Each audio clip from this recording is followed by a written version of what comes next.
I went to the Baptist party school, man. We, you know, You skipped whenever you could. yeah.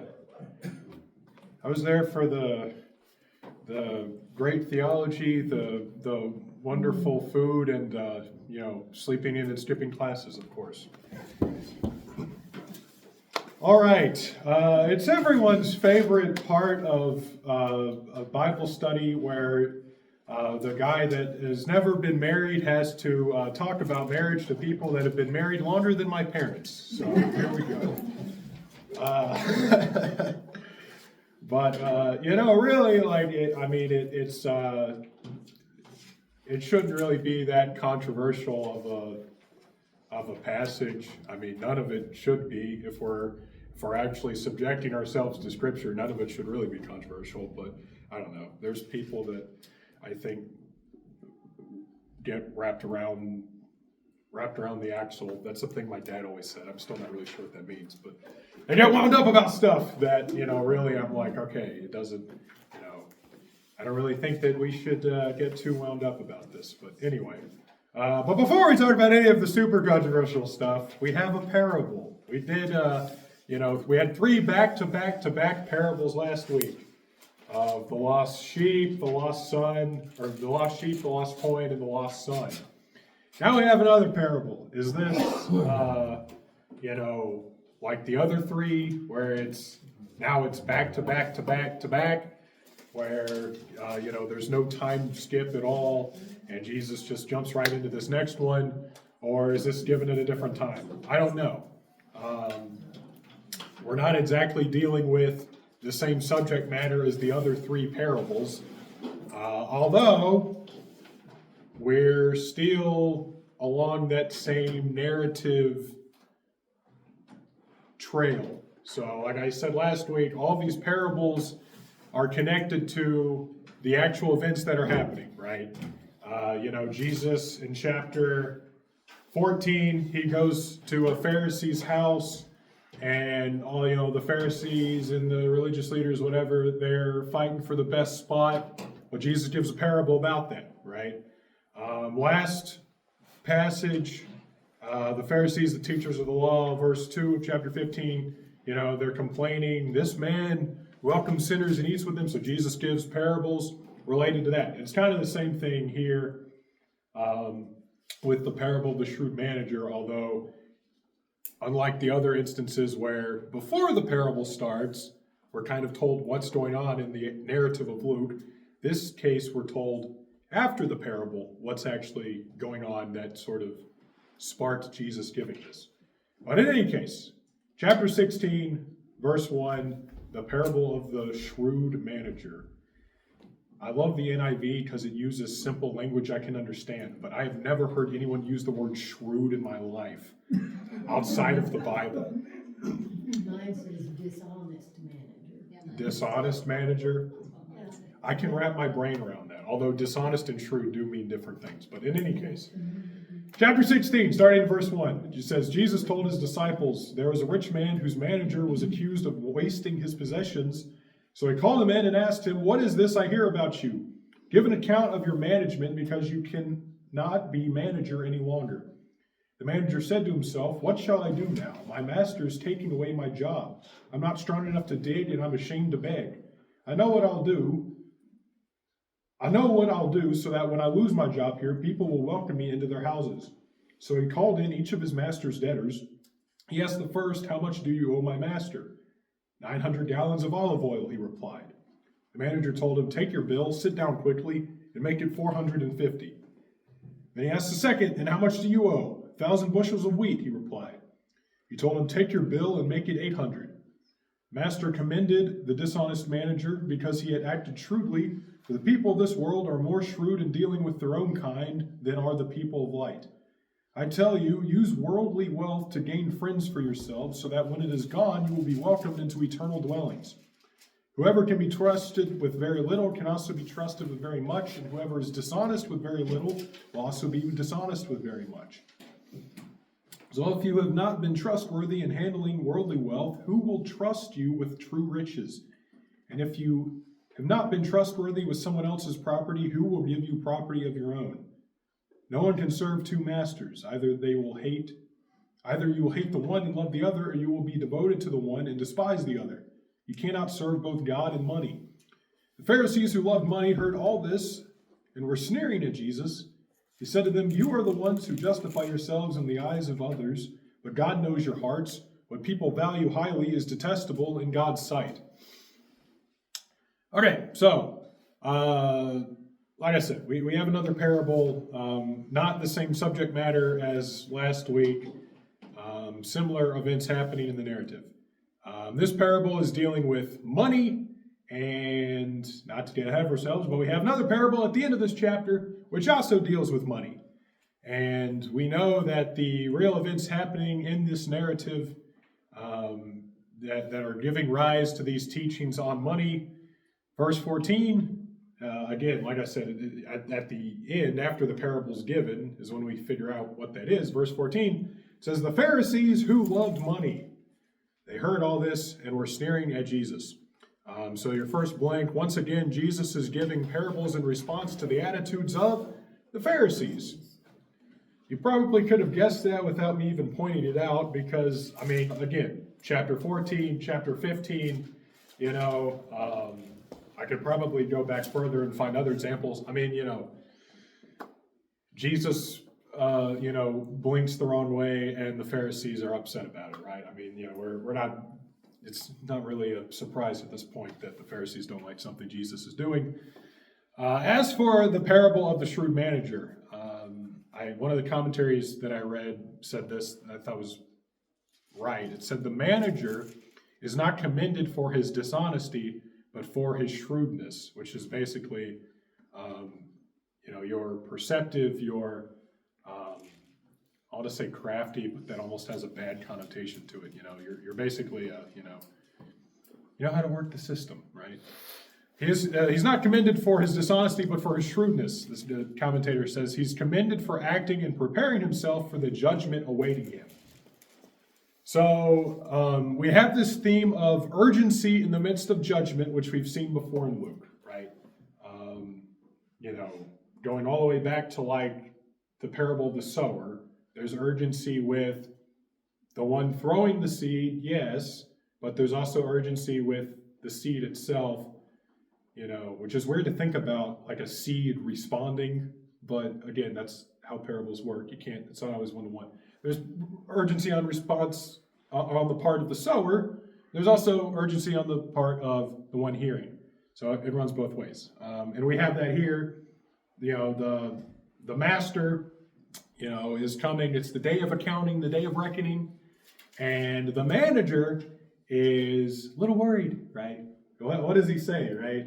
Verse 3, "What shall I do now? My master's taking away my job. I'm not strong enough to dig, and I'm ashamed to beg." It sounds like me, right? Like, my dad has said this before, and he says it as a joke, but it's also true. He says, "God called me to preach because he'd know I'd starve to death if I had to learn a trade." And I feel the same way about myself. Like, I'm not strong enough to dig, and I'm too ashamed to beg for money. So thank the Lord that I am called to ministry, I guess.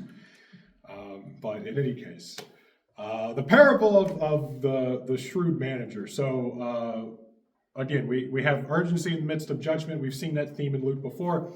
We also have the theme of faithful with little. And this is your blank. This time, instead of light and dark, it relates to wealth and riches. So, light and dark, this is chapter, I should have written this down, but where Jesus says, right,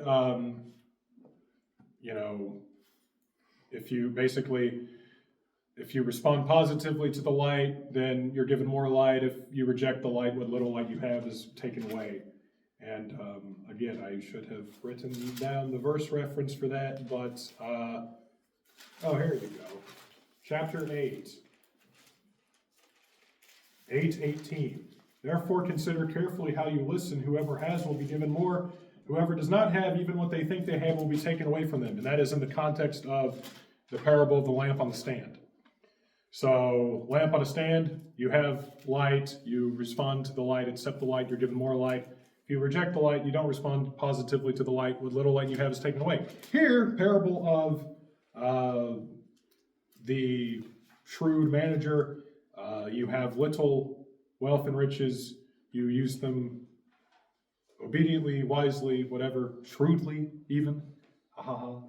You were given more. And not just earthly riches, but spiritual riches. Don't write that down yet. Even though I just spoiled it for you. Don't write it down yet. We're not there yet. Or if you use them selfishly, or you're basically just sit on them and don't do anything with it, then even what little you do have is taken away from you. Same idea, right? The takeaway from this parable can be a little bit confusing. This parable isn't as straightforward as something like the lost son, probably because you don't hear as many sermons about this.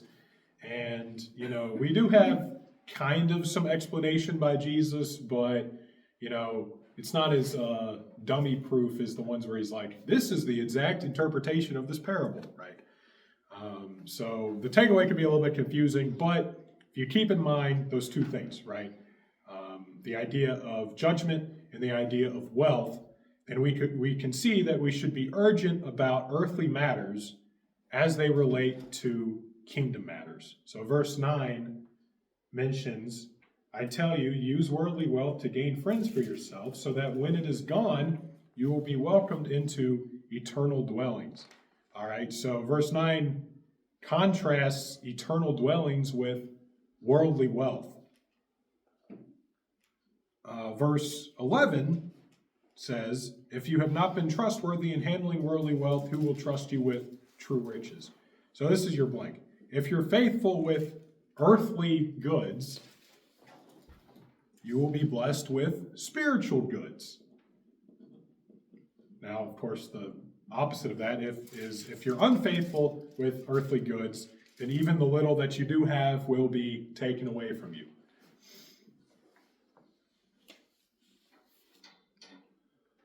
And again, put this all in the context of urgency because of the coming judgment, right?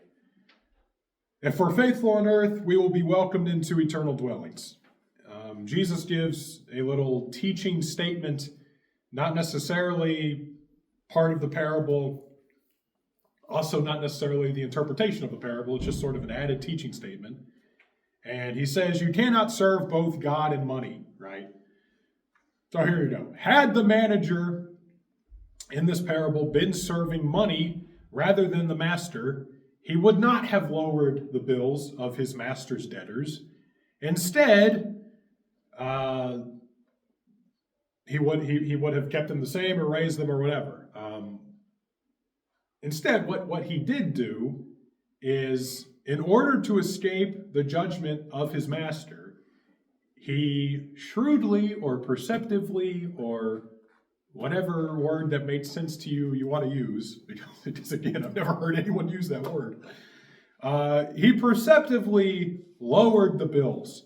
And the reason, like you said, your Bible says dishonest is because, that's kind of a dishonest thing to do. It wasn't, these people weren't indebted to the manager. They were indebted to the master, right? Like if I'm the manager, I don't really have a right to go, to you and, I say, well, what do you owe my master? You say, oh, I owe him 1,000 bushels of wheat. I say, okay, just make it 800, right? I don't really have the right to do that.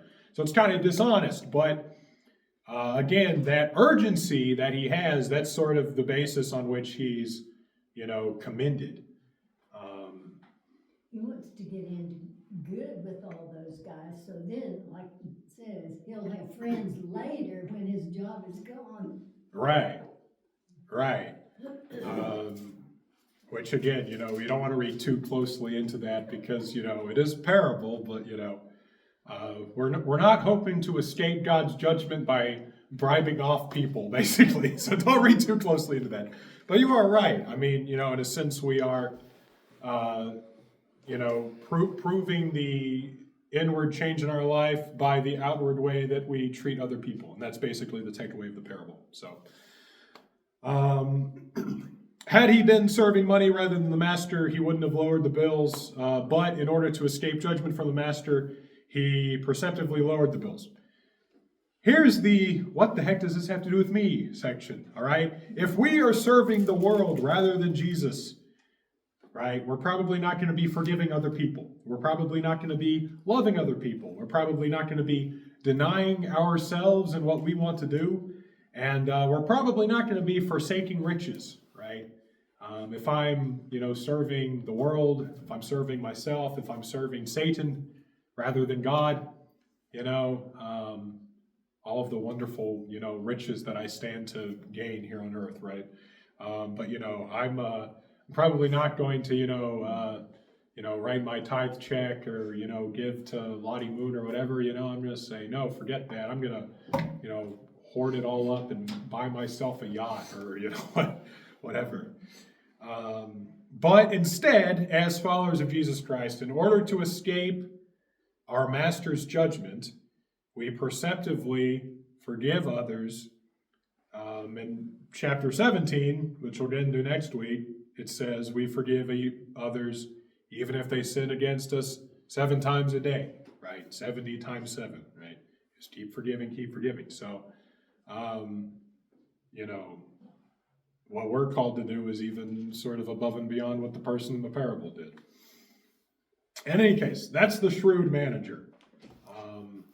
And we'll jump or go back to that sort of, wind our way back to that at the end, because again, the parable of the rich man and Lazarus is very similar. It deals with the same subject matter. What's weird is the next 3 verses, all right? Verses 16, 17, and 18, and I'll pick up reading. Verse 16, the law and the prophets were proclaimed until John. Since that time, the good news of the kingdom of God is being preached, and everyone is forcing their way into it. It is easier for heaven and earth to disappear than for the least stroke of a pen to drop out of the law. Anyone who divorces his wife and marries another woman commits adultery, and the man who marries a divorced woman commits adultery.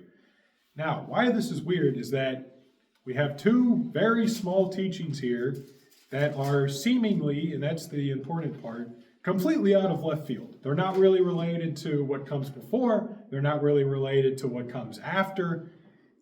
It's just kind of like, oh, and by the way, here's a teaching about the law, and here's a teaching about divorce. Okay, now back to money, right? Sounds like a sermon I'd give, right? Here's my tangent for 5 minutes, and now we're back on track. The first teaching about the law, verses 16 and 17, it's easier to understand if you read it backwards. So, it's easier for heaven and earth to disappear than for the least stroke of a pen to drop out of the law. That's verse 17. However, verse 16, the law and prophets were proclaimed until John. Since that time, the good news of the kingdom of God is preached. All right? It really makes more sense if you read it backwards. And you might be wondering, well, why didn't they just write it the other way around? Well, for one thing, the Bible wasn't written in English. And another thing, right, there's sort of a linguistic thing that I'm not smart enough to explain going on here, and sort of like poetry, right? I don't know. But it makes sense if you read it backwards, right? In other words, the law has now been overtaken by the gospel, right? It's easier for heaven and earth to disappear than the least stroke of a pen to drop out of the law. But, however, the law and prophets were proclaimed until John. Since that time, the good news of the kingdom is now being preached. Paul asked kind of a similar question in Romans chapter 11. He asked, did God reject his people? And he spends the whole chapter kind of proving up no. But really what Paul is asking when he asks the question is, has the old covenant been finally dissolved in an unfair manner? And the answer is no. And what's very ironic about this is that Paul asked this question after multiple chapters of explaining the differences between the old law and the new law, the old covenant and the new covenant, and even arguing that we're now under the law of the Spirit, or in other instances, the law of Christ, rather than being under the law of Moses. But basically, Paul's argument in Romans 11 is, okay, the old covenant ended in completion, right? Like it is a final ending, like it is definitive that, okay, the old covenant is done. We are now under the new covenant that Christ initiated with his blood on the cross. But it wasn't just unfairly dissolved. God didn't just wake up one day and decide, okay, you know what, I'm kind of done with that. The Old Testament, I've moved past that, and now we're going to be all about New Testament, New Covenant, grace and love, and all the stuff that people like to hear. No, it wasn't just unfairly dissolved. God did not just wake up one day and say, okay, we're done with that, moving on. Paul's argument is the Old Covenant ended in completion, right?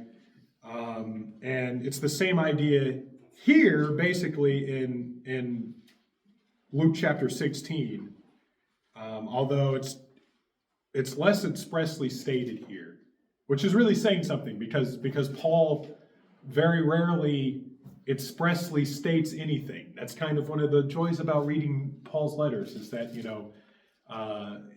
he'll take like 3 chapters to explain something that you're like, I wish you would have just given me the Cliff Notes version on that, man. But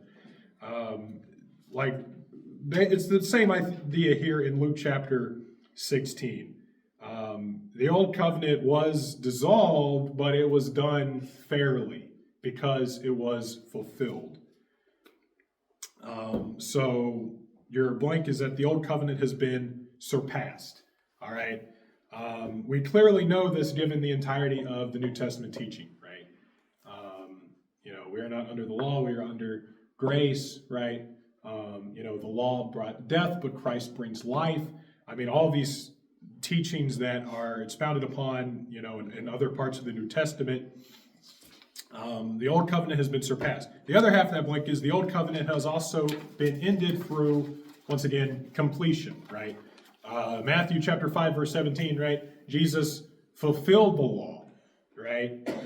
So again, it's not like God just woke up one day and said, all right, well, it was fun making y'all do a bunch of arbitrary things, really that served no purpose. I was just messing with you. Ha, I got you. April Fools, right? Okay, now on to the new covenant. That's not how it worked, right? No, Jesus came and he fulfilled the law perfectly on behalf of all of us. And he lived, he died, he rose again, and now we have the new law and the new covenant of Christ. And that's really the key, right? It didn't just disappear. That chapter of redemptive history was finished, it was completed, and now we have the law of Christ or the law of Spirit. Paul uses both of those terms interchangeably in different parts of the Bible. So anyway, that's the less controversial half of these 3 verses. The more controversial half is verse 18, which again, it really shouldn't be controversial, but here we go. Again, kind of seemingly unrelated to what comes before, because it's like, okay, we're talking about money, and we're talking about Pharisees loving money, loving it too much, elevating it above everything else. Now we're talking about the law for some reason, and then now we just throw in a line about divorce. So what's the connection? All right. But before we try to connect the dots, let's dig into this a little bit. So there is a way of understanding these parables. I don't know that it's right, but there is a way of understanding these parables which can be a little less controversial. So basically the idea would be, if you are married and you divorce your wife just because some other woman comes along that you find more attractive, and you basically just divorce your wife just so you can go immediately marry this other woman, then that is committing adultery, and that's what's being called out here. That is certainly less controversial because, most people that are in church that get divorced while going to church probably don't get divorced because, I'm getting divorced for the sole reason of immediately marrying this other person because I think they're more attractive than my spouse. Although I say that, I'm sure somebody somewhere has done that. But here's the thing. I think that reading falls apart When you look at verse 18, or the last half of verse 18, because it says, the man who marries a divorced woman commits adultery. Now, in Roman tradition, it was actually quite easy for a woman to initiate divorce, which is kind of weird because in some regards, women were more oppressed under Rome than they were under Jewish law, and in some instances they were less oppressed. So this is kind of one of the, all of you great feminists out there, women in Roman, like in this particular thing, under Roman law, women had more rights. They had an easier time initiating divorce. But in Jewish tradition, which is what we're dealing with here, right, is we're talking to the Pharisees and we're talking to the Jewish religious leaders. In Jewish tradition, women had a harder time initiating divorce. So the divorced woman that Jesus is referring to here wouldn't be the one doing the divorcing. She would be the one being divorced. So in other words, right, it's not just, Jesus isn't just calling out getting divorced and then immediately marrying somebody else because you didn't like your current spouse at the time, right? Like if Jesus only said, if you divorce your wife and marry another woman, you're committing adultery, like maybe you could have that as your interpretation. But because he also adds, the man who marries a divorced woman also commits adultery, like that kind of takes that interpretation off the table, I think. The prohibition, this is your blank, the prohibition is on remarrying if either party has been divorced ever, right?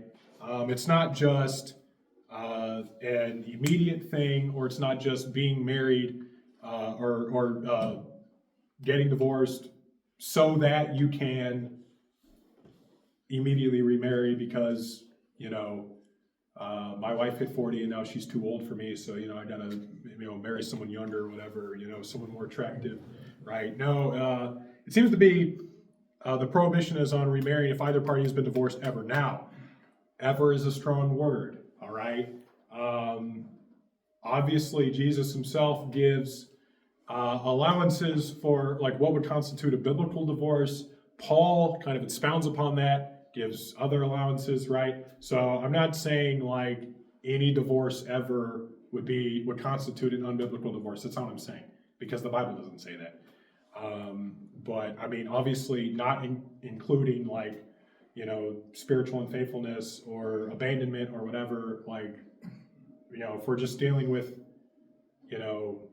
a normal, I guess if you can even say that, instance of divorce, like this is what we're dealing with. It's if either party has been divorced outside of those allowances ever, and either one of them remarries, it constitutes adultery. And obviously this is where the controversy comes in, because see a lot of people in church that have been divorced, right? Either they were divorced before they came to Christ, or even like while they were saved, while they were Christians, one or the other got divorced, and it complicates things in some instances way more than it really needs to. So here's the thing. When I was at Talala, the really small church I interned at near Claremore, I taught on Malachi, which is where we get the famous or infamous, right, God hates divorce. And this is what I said with regards to that. I'm literally just quoting myself, right? Because I'm such a great source on this, right? Having never been married myself, I'm such a great source of authority. Well, this is what I said, and this is basically what I think the Bible teaches, all right? Adultery is not an eternal sin, all right? If I go and I sleep with another man's wife, I commit adultery. But I only commit adultery at the time of that act, right? Like you wouldn't, if tonight I go out and I sleep with another man's wife and I commit adultery tonight, 10 years from now, you would not come to me and say, hey, you're still committing adultery. I mean, if I'm still sleeping with the guy's wife, I would. But assuming I only did it one time, 10 years from now, you would not say, hey, you're still committing adultery, right? Everyone kind of understands that's not how it works, right? And it's kind of the same thing with marriage, right? In the same way, according to Jesus, if a man divorces his wife and marries another woman, that man commits adultery. But he's not constantly committing adultery for the rest of the time he remains married to that woman, right? Like, that's not what Jesus is saying. He only commits adultery during the act of marriage. That's your blank. He only commits adultery during the act of marriage. Because after all, right, if God doesn't like divorce, then it would be really weird for God to want a man to divorce his new wife that he's married to because he's committing adultery on his former wife. Like, does that make sense? Like, if I divorce my wife, pretend I'm married, ha ha ha. If I'm married and I divorce my wife, right, and I, 5 years later get remarried, find another wife, all right, like, biblically, I think, assuming that the divorce was not biblical, I am committing adultery because I did not have a biblical reason for breaking that bind of marriage, that oath of marriage, right, to my first wife. So I'm committing adultery, but I only commit adultery during the act of marriage itself, right? Because if God does not like divorce, and divorce is the problem that we're dealing with, and that's not God's ideal, then the only way to fix that problem, if we see adultery as something that lasts eternally, is that now, okay, my second wife, I have to divorce her so I can go back to live with my first wife. But then if I do that, then I'm committing adultery on my second wife. So now I have to have two wives. So now we have polygamy, and now that's also not God's ideal. So it doesn't really make any sense if you say that adultery is an eternal sin. It's still controversial, but I think it's not as controversial as some would make it out to be. And this is your next blank. And this is just sort of practical advice. Just because the sin itself isn't lasting, just because the sin itself isn't eternal, doesn't mean that the consequences of that sin aren't, right? And you can take this very practically, right? Like, again, if I'm married and I divorce my wife and I get remarried, okay, even if we don't have kids, there's going to be consequences of that I have to deal with, right? Like,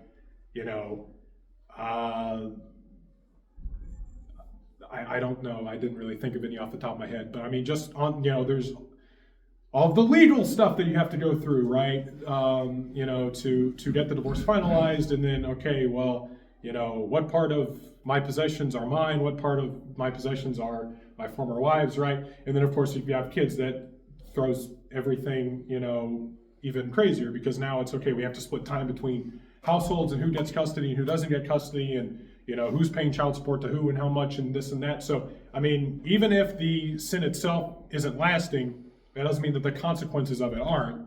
To take this a little bit more spiritually, right, because we're good old Southern Baptists, and we don't usually have like divorced pastors usually.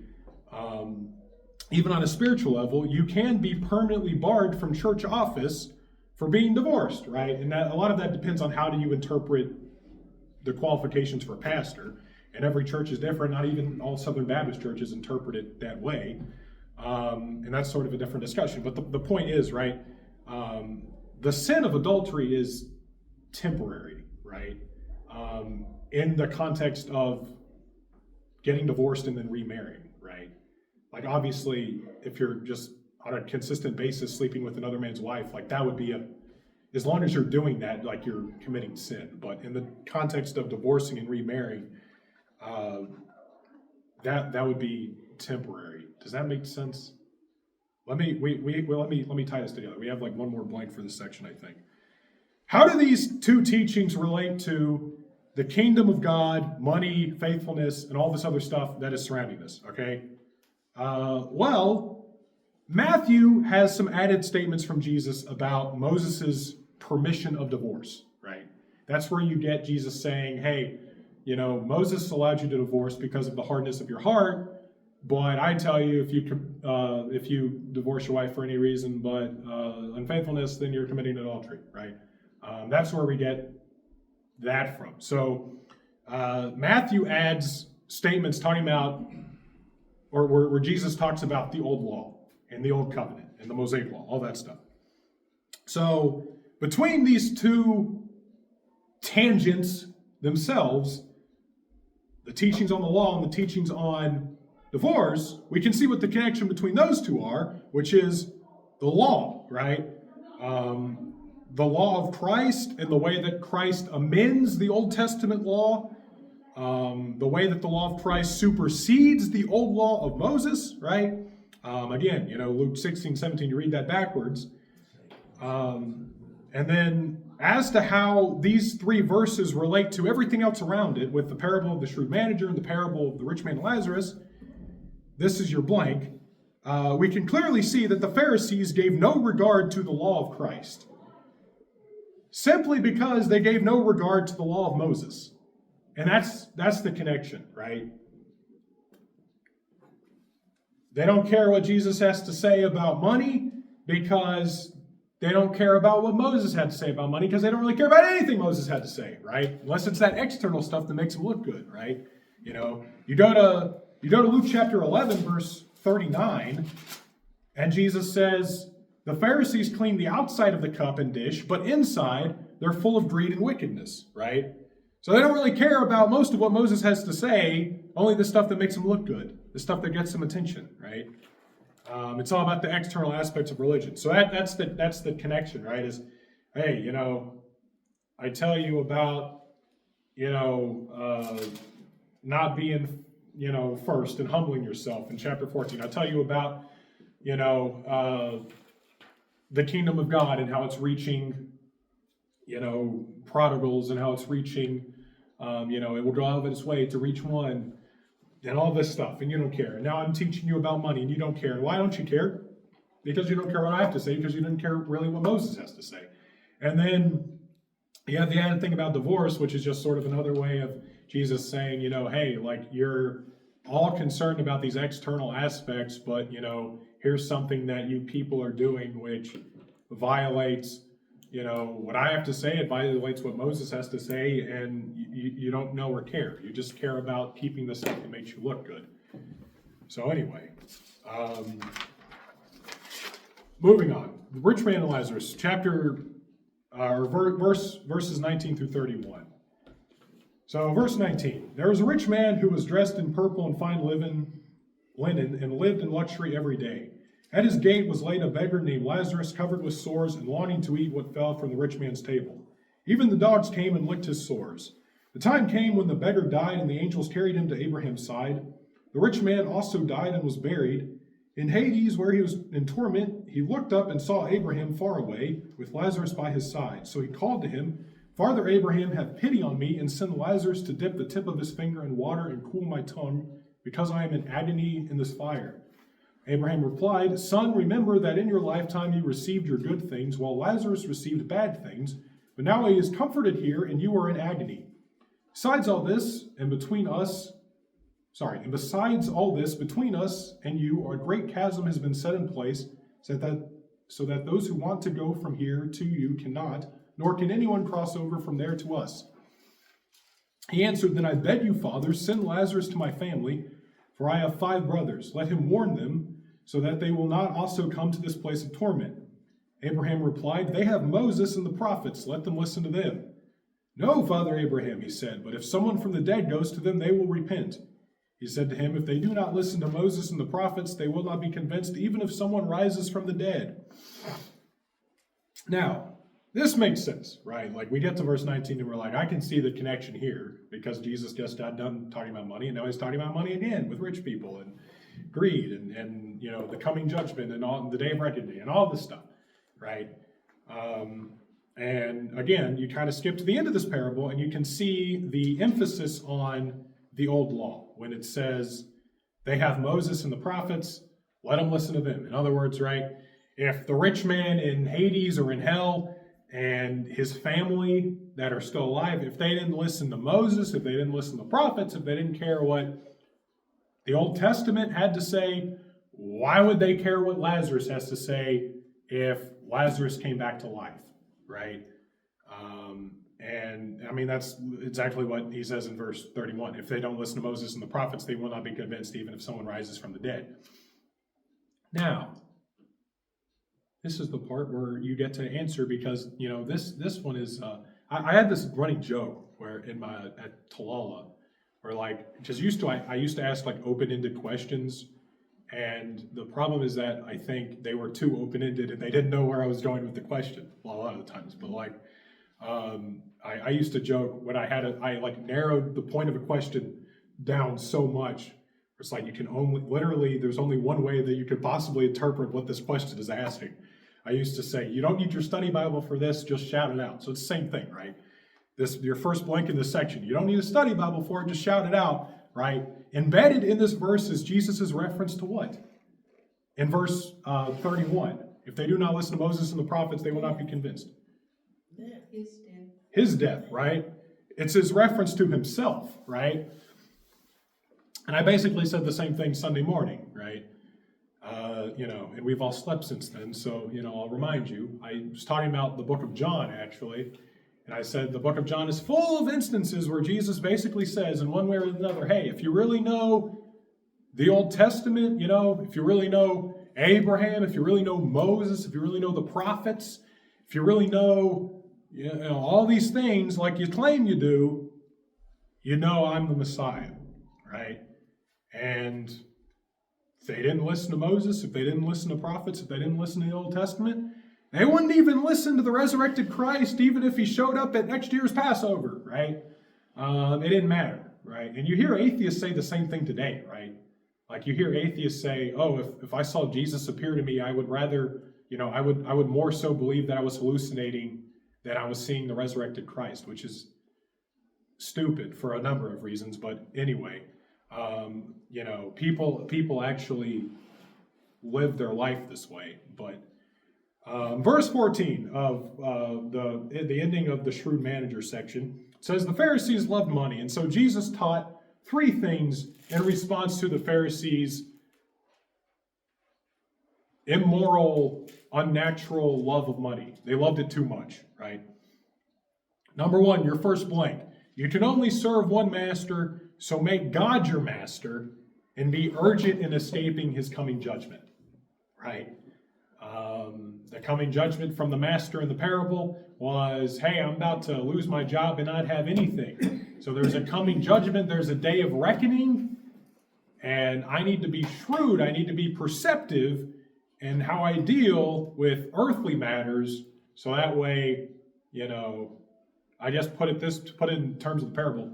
I need to be shrewd in how I deal with working matters, so that way, when I retire, people invite me to come live with them because I'm a nice person and they like me, right?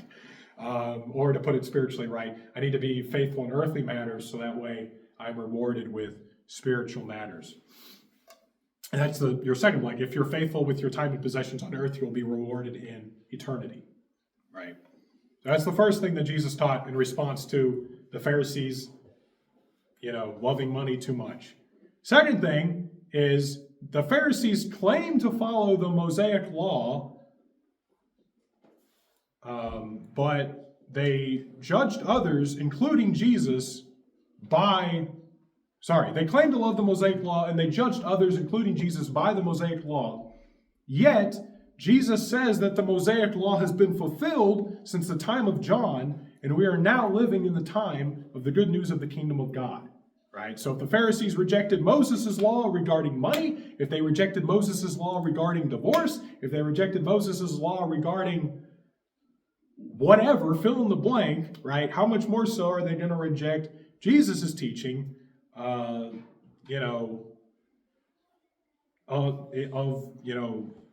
same thing.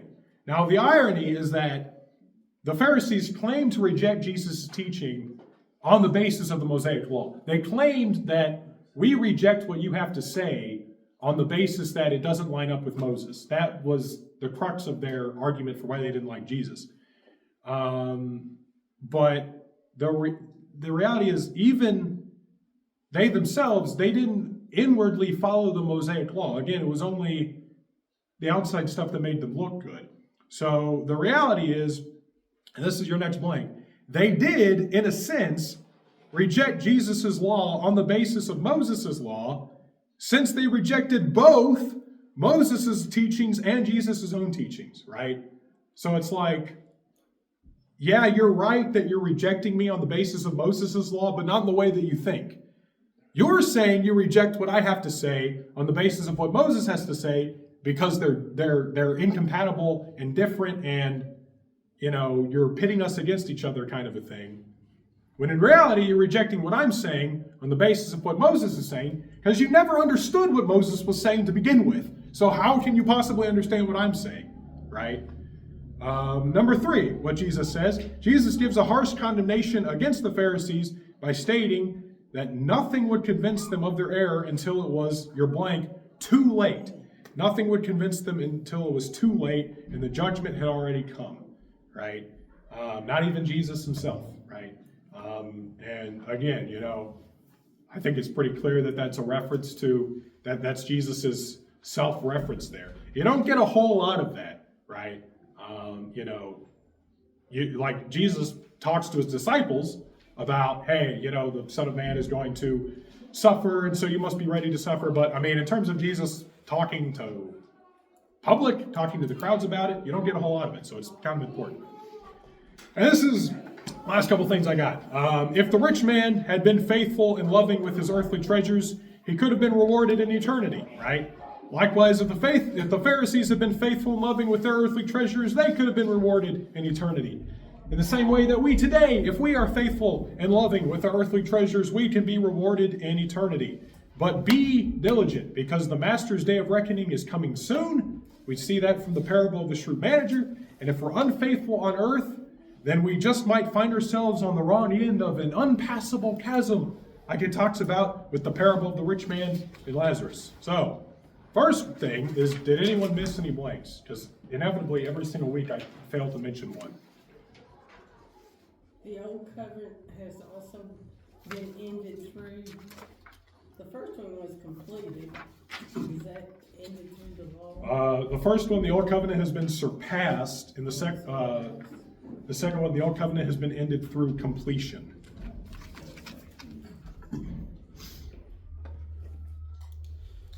Now, does anyone have any questions about anything? Or comments or anything? You're laughing like you want to say something, but you. No. I'm the one who usually does. But... You're usually the loudmouth of the group. But... Okay.